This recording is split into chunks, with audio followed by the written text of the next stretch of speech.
ഇസ്രായേലുമായുള്ള യുദ്ധം കടുക്കവെ തന്ത്രം മാറ്റുകയാണ് ഇറാൻ. ഇസ്രായേൽ ആക്രമണം തുടങ്ങിയ ശേഷം ഇറാന്റെ എണ്ണ കയറ്റുമതിയിൽ വലിയ വർധനവുണ്ടായതായി റിപ്പോർട്ടുകൾ പുറത്തു വന്നിട്ടുണ്ട്. അമേരിക്കയുടെയും യൂറോപ്പിന്റെയും ഉപരോധം നിലനിൽക്കുന്ന ഇറാൻ എങ്ങനെയാണ് എണ്ണ കൂടുതൽ കയറ്റുമതി ചെയ്യുക എന്ന ചോദ്യമാണ് ഇതിലൂടെ ഉയരുന്നത്. അതിനിടെ ഇറാൻ അതിർത്തിയോട് ചേർന്ന മേഖലയിൽ നിന്നും 3 വിമാനങ്ങൾ അപ്രത്യക്ഷമായി എന്ന വിവരവും പുറത്തുവരികയാണ്. ചൈനയിൽ നിന്നും ആയുധങ്ങളുമായി എത്തിയ വിമാനങ്ങളാണ് ഇത് എന്നാണ് സ്ഥിരീകരിക്കപ്പെടാത്തൊരു റിപ്പോർട്ട്. ഇറാനുമായി അടുപ്പം സൂക്ഷിക്കുന്ന രാജ്യമാണ് ചൈന. ഇവർ ഇറാനെ രഹസ്യമായി സഹായിച്ചേക്കുമെന്ന അഭിപ്രായങ്ങൾ ഉയർന്നു വരികയും വിമാനങ്ങൾ സംബന്ധിച്ച വാർത്തകളിൽ ഇടം പിടിക്കുകയാണ്. കഴിഞ്ഞ വെള്ളിയാഴ്ചയാണ് ഇറാനെതിരെ ഇസ്രായേൽ സൈന്യം ആക്രമണം തുടങ്ങിയത്. എന്നാൽ തൊട്ടടുത്ത ദിവസം മുതൽ ഇറാന്റെ ക്രൂഡ് ഓയിൽ കയറ്റുമതി വർദ്ധിച്ചു എന്നാണ് റിപ്പോർട്ടുകൾ വരുന്നത്. എണ്ണ കപ്പലുകളുടെ യാത്ര നിരീക്ഷിക്കുന്ന ട്രാങ്കർടാറ്റർ ഡാറ്റ ഉദ്ധരിച്ച് റിപ്പോർട്ട് വന്നു. ഇറാന്റെ എണ്ണ ഏറ്റവും കൂടുതൽ വാങ്ങുന്നത് ചൈനയാണ്. എണ്ണ കയറ്റുമതിയിൽ ഇറാൻ 44% വർദ്ധിപ്പിച്ചു എന്നാണ് റിപ്പോർട്ട്. യുദ്ധ സാഹചര്യത്തിൽ പരമാവധി വരുമാനമുണ്ടാക്കുന്നതാണ് ലക്ഷ്യമെന്നും സൂചനയുണ്ട്.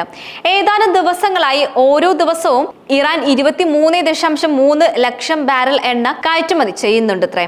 കഴിഞ്ഞ ഒരു വർഷത്തെ എണ്ണ കയറ്റുമതി പരിശോധിച്ചാൽ ജൂൺ 13 ശേഷം 44% വർധനവാണ് രേഖപ്പെടുത്തിയിരിക്കുന്നത്. ഇസ്രായേൽ ആക്രമണം തുടങ്ങിയ വേളയിൽ ക്രൂഡ് ഓയിൽ വില വൻതോതിലാണ് ഉയർന്നിരിക്കുന്നത്. എന്നാൽ പിന്നീട് ഉയർന്ന തോതിൽ കുറയുകയും ചെയ്തിട്ടുണ്ട്. ഇതിന് കാരണമായി ചൂണ്ടിക്കാട്ടുന്നത് ഇറാന്റെ വർദ്ധിച്ച കയറ്റുമതിയാണ്. ഇറാന്റെ എണ്ണയുടെ പകുതിയിൽ അധികവും ചൈനയിൽ നിന്നാണ് വാങ്ങുന്നത്. ചൈനയിലെ സ്വകാര്യ കമ്പനികൾ ആണത്രേ എണ്ണ വാങ്ങിക്കൂട്ടുന്നത്. പകരം ചൈനയുടെ ഭക്ഷ്യവസ്തുക്കളും മറ്റും ഇറാന് നൽകുന്നുണ്ട് എന്നാണ് മറ്റൊരു വസ്തുത. ചൈനയുടെ 3 വിമാനം എവിടെ പോയി? ഇറാന്റെ എണ്ണ കയറ്റുമതി കേന്ദ്രം ഇതുവരെ ഇസ്രായേൽ ആക്രമിച്ചിട്ടുമില്ല. ചൈനയുടെ 3 വിമാനം എവിടെ പോയി? ഇറാന്റെ എണ്ണ കയറ്റുമതി കേന്ദ്രം ഇതുവരെ ഇസ്രായേൽ ആക്രമിച്ചിട്ടുമില്ല. അങ്ങനെ സംഭവിച്ചാൽ എണ്ണവില വർദ്ധിച്ചേക്കും. ഗാർഗ് ദ്വീപിലുള്ള ടെർമിനലിൽ നിന്നാണ് ഇറാന്റെ പ്രധാനമായും എണ്ണ കയറ്റുമതി ചെയ്യുന്നത്. തൊട്ടടുത്താണ് ഹോർമൂസ് കടലിടുക്കും. യുദ്ധം ശക്തമായാൽ ഹോർമൂസ് വഴിയുള്ള ചരക്കു കടത്ത് തടയുമെന്നും ഇറാൻ പറഞ്ഞിരുന്നു. അങ്ങനെ സംഭവിച്ചാൽ എണ്ണവില വർദ്ധിക്കുകയും ചെയ്യും. അതിനിടെയാണ് ചൈനയിൽ നിന്നും പുറപ്പെട്ട 3 വിമാനങ്ങൾ റഡാറിൽ നിന്നും അപ്രത്യക്ഷമായി എന്നുള്ളൊരു വാർത്തയും വരുന്നത്. റഡാർ 24 ഉദ്ധരിച്ച് ടെലഗ്രാഫ് റിപ്പോർട്ടും ചെയ്തിട്ടുണ്ട്. ചൈനയിൽ നിന്നും ഇറാനിലേക്കുള്ള ആയുധങ്ങളായിരുന്നു ഇതിൽ എന്നാണ് പ്രചാരണം. പടിഞ്ഞാറൻ ഭാഗത്തേക്ക് പറന്നുയർന്ന വിമാനം വടക്കൻ ചൈനയിലൂടെ കസാക്കിസ്ഥാൻ, ഉസ്ബെക്കിസ്ഥാൻ എന്നീ രാജ്യങ്ങൾ കടന്ന ശേഷം ഇറാൻ അതിർത്തിയിൽ വെച്ച് റഡാറിൽ നിന്നും അപ്രത്യക്ഷമായി എന്നാണ് വാർത്ത. അതേസമയം തന്നെ പശ്ചിമേഷ്യയിൽ അമേരിക്ക ചില രഹസ്യ നീക്കങ്ങൾ നടത്തുന്നു എന്ന റിപ്പോർട്ടും പുറത്തു വരുന്നുണ്ട്.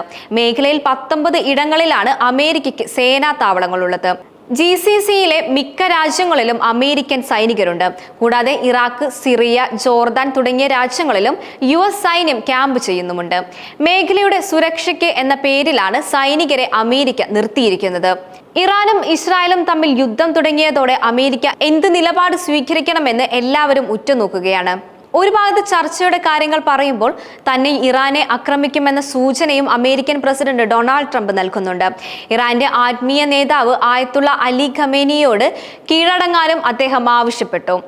ഇതിനിടെയാണ് ഖത്തറിലും ബഹ്റൈനിലും അമേരിക്കയിലും രഹസ്യ നീക്കം നടക്കുന്നത്. അമേരിക്കൻ സൈനിക വിമാനങ്ങളും കപ്പലുകളും സുരക്ഷിത കേന്ദ്രങ്ങളിലേക്ക് മാറ്റുന്നു എന്നാണ് മറ്റൊരു റിപ്പോർട്ട്. റോയിട്ടേഴ്സ്, അസോസിയേഷൻസ് പ്രസ് എന്നീ ഏജൻസികൾ ഈ വാർത്ത നൽകിയിട്ടുമുണ്ട്. യുദ്ധത്തിൽ അമേരിക്ക ഇടപെടാൻ പോകുന്നു എന്ന സൂചനയായി ഇതിനെ കാണുന്നുമുണ്ട്.